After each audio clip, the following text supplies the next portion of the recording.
They say love is a battlefield, but ours was a graveyard. I met him in the quietest corner of the city, where the living rarely tread and the dead tell their tales on weathered stone. My name is Alara, and I was a historian, a lover of forgotten stories. His name was Cassian, and he was a story that refused to be forgotten. He was a shadow among the tombstones, a silhouette against the moon. At first I thought he was a fellow mourner, a poet. Perhaps there was a timeless sorrow in his eyes, a depth that pulled me in like a tide. He spoke of centuries as if they were yesterday, of kings and plagues with a familiar ache in his voice. I was captivated, not by a man, but by an epic poem walking in the flesh. Our courtship was a waltz in the twilight. We met only after the sun had bled from the sky, our world painted in shades of blue and silver. He showed me the city through his eyes, not the bustling metropolis I knew, but a tapestry of memories, of gas lamps flickering on cobblestone streets and secrets whispered in forgotten alleyways. He was impossibly charming, impossibly beautiful, and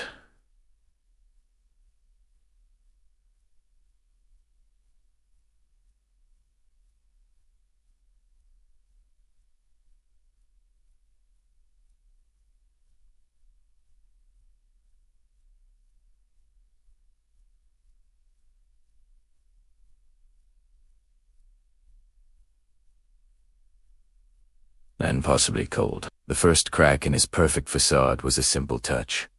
His hand, when it brushed mine, was like marble. I'd joke about his poor circulation, and he would offer a sad, knowing smile. He never ate in my presence, always claiming he'd had a late dinner. The questions began to pile up.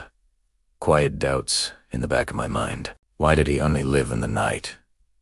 Why did his eyes sometimes glow with a faint, crimson light when he looked at me? One night, the truth came for me. I'd stumbled, cutting my hand on a piece of broken glass. The scent of my blood filled the small room, and the change in him was instantaneous. The charming poet vanished, replaced by a predator. His eyes, no longer just sad, were filled with a terrifying, primal hunger. It was a hunger directed at me. He was a vampire, the stuff of nightmares, of the very horror stories I used to read for fun. But here's the thing about love: it doesn't listen to reason. He doesn't care about fangs or a thirst for blood.